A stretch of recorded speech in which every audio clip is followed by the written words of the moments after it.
Pada saat itu, arena bela diri seakan diselimuti hawa dingin yang menusuk tulang. Satu pesan bergema jelas, bertahan hidup. Dari sekian banyak murid berbakat, hanya satu yang akan dipilih. Seorang gadis dari aula medis berani bersuara, memprotes keras aturan ini. Baginya, memaksa mereka saling bunuh hanyalah sebuah kegilaan. Tapi Hyuk Ryeonung menjawab tenang. Tidak ada yang dipaksa. Siapa yang ingin mundur, boleh pergi. Siapa yang bertahan, harus siap menghadapi segalanya. Dan begitu gong dipukul, suara teriakan langsung menggema. Seorang pemuda bernama Wei Uncheong dengan cepat menikam musuh bebuyutannya, Jeo Kryong, menuntaskan dendam klan yang sudah lama membara. Darah pertama tumpah, dan kekacauan pun pecah. Peserta saling serang, sebagian berlari ketakutan, sebagian lagi mengamuk membabi buta. Tapi di tengah hiruk-pikuk itu, ada sosok yang tetap tenang, Bu Eun-seol. Dengan jubah hitam dan kotak bambu di punggungnya, ia hanya mengamati. Baginya, perintah untuk bertahan hidup tidak berarti membunuh sebanyak mungkin, tapi bertahan sampai akhir. Karena terbiasa menyiapkan mayat setiap hari, ia sudah lama berhenti takut pada kematian. Pertarungan makin brutal. Senjata beradu, jeritan terdengar dari segala arah.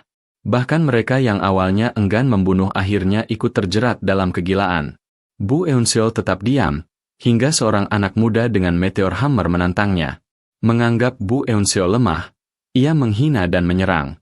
Kotak bambu milik Eun-seol hancur, memperlihatkan jubah pemakaman peninggalan Bu Janyang. Tapi di saat lawannya mengejek, sebuah tombak pendek tiba-tiba menembus dada si anak meteor hammer. Pelakunya tak lain Wei Uncheong, yang sejak awal hanya menunggu kesempatan untuk menikam dari belakang. Wei Uncheong bergerak mencari mangsa lain, mengira Eun-seol hanyalah sampah yang bisa dia bunuh kapan saja. Namun ia tidak tahu, setiap gerakannya sudah terbaca oleh Eun-seol. Sementara itu, di tribun, para pengawas menilai siapa yang layak. Mereka memperhatikan seorang pemuda lain, Nung Uenggang, yang menghunus Severing Essence Blade, pedang legendaris peninggalan pendekar pengembara Muhon. Meski ilmunya belum sempurna, aura haus darahnya membuat Hyuk Ryeonung yakin dialah calon terakhir yang akan bertahan. Setelah darah berhenti mengalir dan tubuh-tubuh tergeletak, hanya dua orang yang masih berdiri di arena, Nung Uenggang dan Bu Eun-seol. Semua orang terkejut. Bagaimana mungkin si lemah yang bahkan tampak tak bisa bertarung, bertahan sampai akhir? Nung Uenggang menyeringai, menganggap ini hanya keberuntungan. Ia yakin, dengan satu tebasan Severing Essence Blade, segalanya akan berakhir. Pedang itu berkelebat, melukai bahu dan paha Eun-seol. Namun meski tubuhnya terkoyak, Eun-seol tidak bergeming, matanya tetap menatap tajam. Pertarungan pun berlanjut. Nung Uenggang sengaja membuatnya menderita, memotong daging sedikit demi sedikit. Tapi justru saat itulah Eun-seol menemukan celah. Ia sadar, lawannya tidak pernah menyerang ke bawah lutut. Ketika tebasan maut datang, Eun-seol menjatuhkan tubuhnya ke tanah, membiarkan pedang itu hanya memotong rambutnya. Lalu, dengan secepat kilat, ia menusukkan pedangnya ke titik vital, Heavenly Voice Point di leher Nung Uenggang. Darah muncrat, suara tercekik terdengar, dan sang pewaris pedang legendaris roboh tak bernyawa. Gong berdentum keras. Ujian kedua telah berakhir. Hening menyelimuti arena. Para pengawas yang semula yakin pada Nung Uenggang, kini hanya bisa terdiam menatap sosok Bu Eun-seol yang berdiri tegak, tubuhnya berlumur darah, namun matanya penuh perlawanan. Ia tampak bukan lagi manusia biasa, melainkan iblis yang bangkit dari neraka. Di lautan luas, sebuah kapal layar tampak melaju sendirian. Sekilas kapal itu terlihat biasa, namun ke-16 layarnya berwarna hitam pekat. Di geladak, berdiri seorang pria tua dengan rambut putih liar bagai surai singa. Hyuk Ryeonung, kepala Protection Hall Majun sekaligus pemimpin utama rencana Ten Demon War Generals. Matanya menatap sebuah pulau terpencil jauh di depan. Ia bergumam lirih, seolah tak percaya dengan apa yang baru terjadi. Yang membuatnya gelisah bukanlah pulau itu, melainkan seorang anak bernama Bu Eun-seol. Bagi Hyuk Ryeonung, tak masuk akal bagaimana pemuda yang sama sekali tak memiliki fondasi seni bela diri bisa menjatuhkan Nung Uenggang, pewaris ilmu pedang Muhon. Bahkan jika seseorang tahu kelemahan sebuah jurus, menghadapinya di gerakan pertama tetaplah seperti bunuh diri. Namun, kenyataan di arena berkata lain. Baek Jeon-cheon, yang mendampinginya, menilai Bu Eun-sol mungkin hanya berjudi dengan nyawanya. Tapi Hyuk Ryeon-ung tahu lebih baik, di pertarungan hidup mati, tak ada yang namanya keberuntungan. Anak itu pasti menyimpan sesuatu. Dan ujian berikutnya akan membuka semua rahasia itu. Tak lama kemudian, kapal mereka merapat di sebuah pulau suram bernama Jeokdo. Sebuah tempat terisolasi yang bagai neraka di dunia. Sementara itu, Bu Eun-sol terbangun di dalam kabin kapal. Luka-luka parahnya yang sempat membuatnya pingsan kini sepenuhnya sembuh, seolah dirawat langsung oleh tabib legendaris. Sekelilingnya, anak-anak muda lain yang juga lolos ujian pertama menatapnya dengan pandangan meremehkan. Namun, bagi Eun-sol yang sejak kecil terbiasa menghadapi cibiran saat bekerja mengurus mayat, tatapan itu tak berarti apa-apa. Setibanya di pulau, para peserta diarahkan menuju gunung batu raksasa yang penuh dengan gua-gua. Mereka diminta meninggalkan pakaian lama, mengganti dengan jubah kusam, dan mengambil pedang besi biasa. Gua-gua itu akan menjadi tempat tinggal masing-masing. Yang lain berebut mencari gua terbaik, sementara Bu Eun-sul dengan tenang memilih gua paling terpencil, sempit, dan kotor. Pilihan yang membuat orang lain menertawakan, tapi justru membuat pengawas terkejut.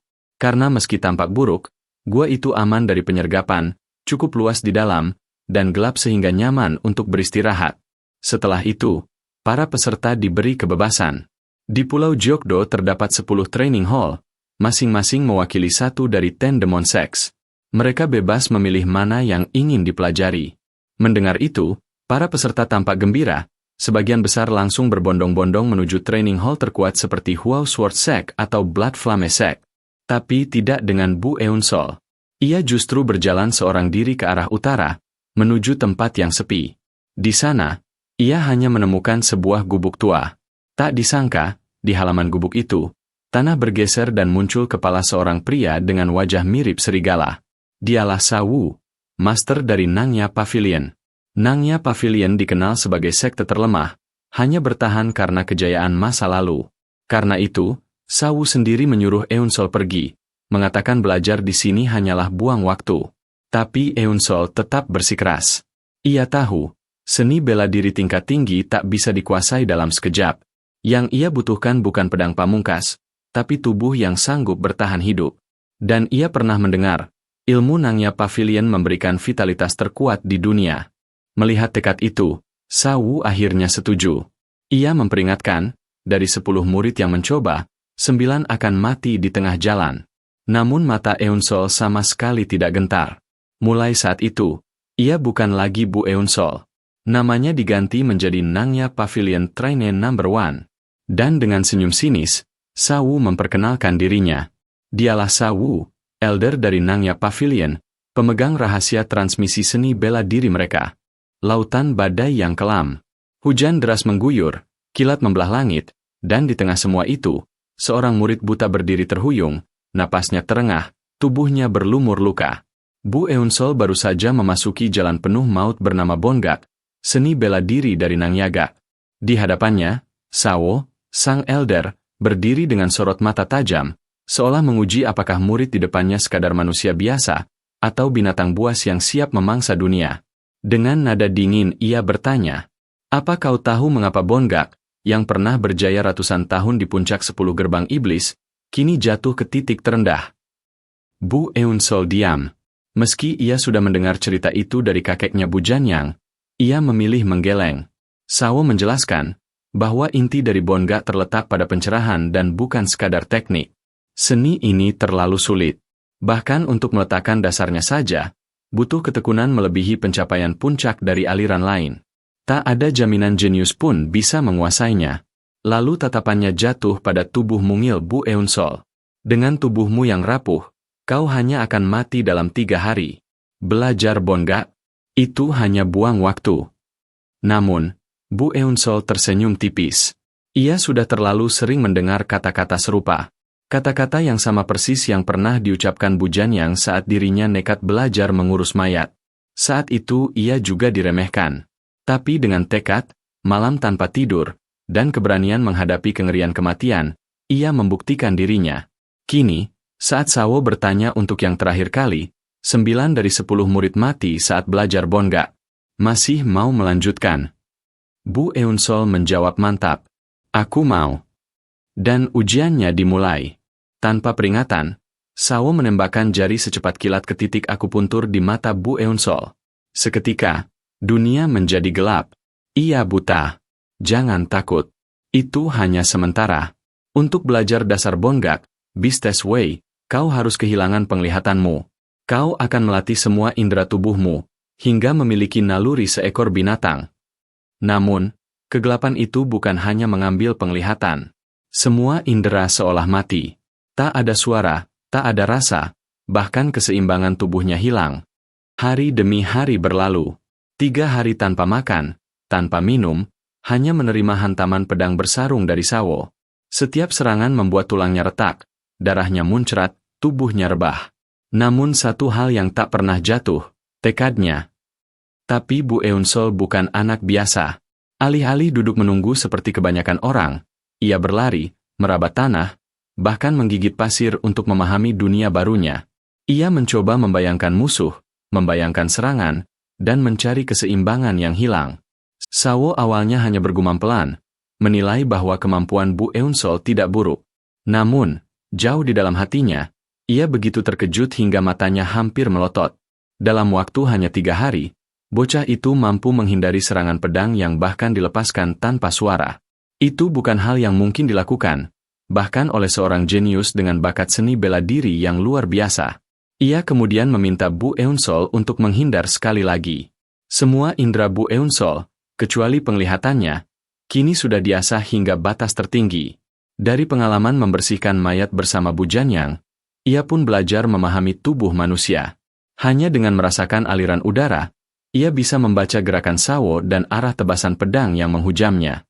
Saat sarung pedang kembali membelah udara, Sawo tersenyum samar.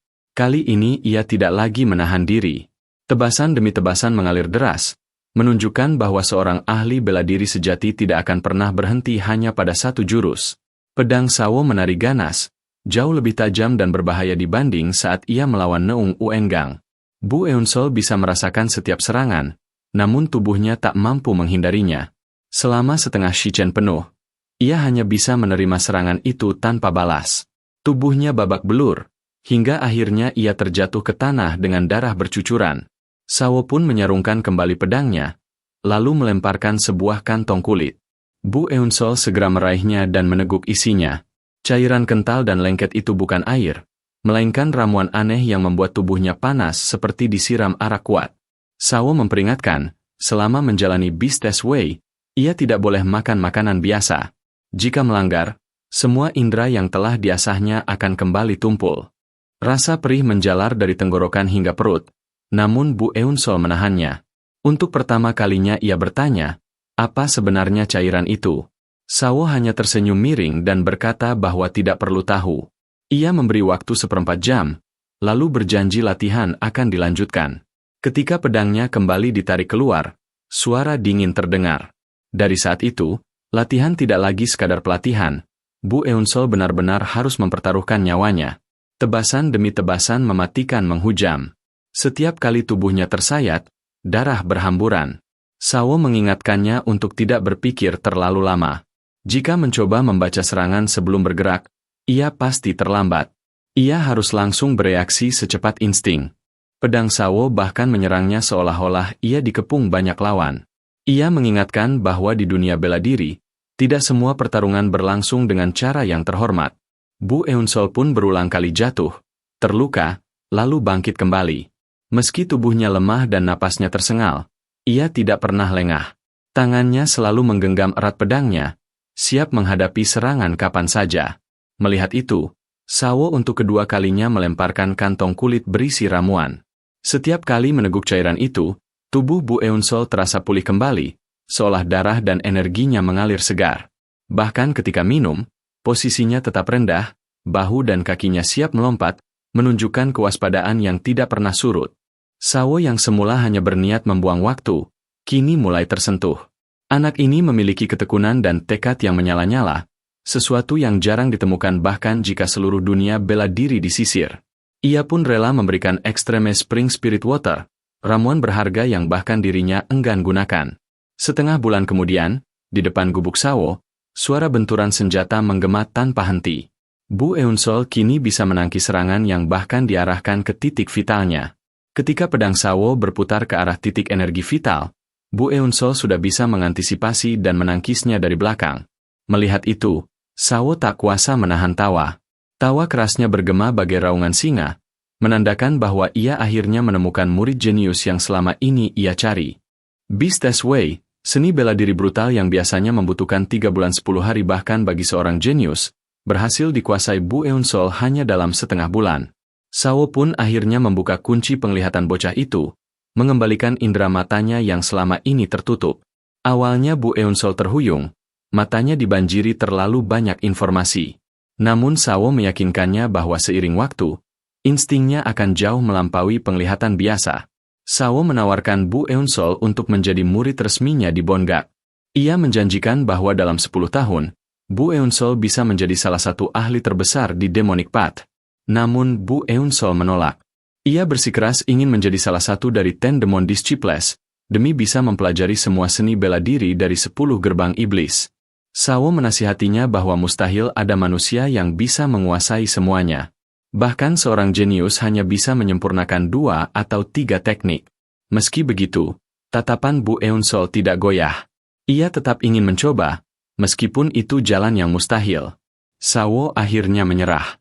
Ia mengingatkan bahwa apa yang telah diberikan sejauh ini sebenarnya sudah termasuk ilmu Bongak. Semua serangan yang ia terima selama 2 minggu terakhir adalah pengajaran nyata dari seorang ahli sejati. Dengan itu, Bu Eun-sol sudah mendapatkan dasar seni bela diri Bongak. Bocah itu membungkuk hormat, menyadari betapa berharganya ramuan dan pelatihan yang ia dapatkan. Ia berjanji tidak akan melupakan kebaikan itu. Namun Sawo hanya tersenyum pahit, mengatakan bahwa di dunia bela diri, lebih baik melupakan baik budi maupun dendam, karena keduanya bisa berubah menjadi beban. Dengan langkah mantap, Bu Eun-sol pun meninggalkan gubuk itu.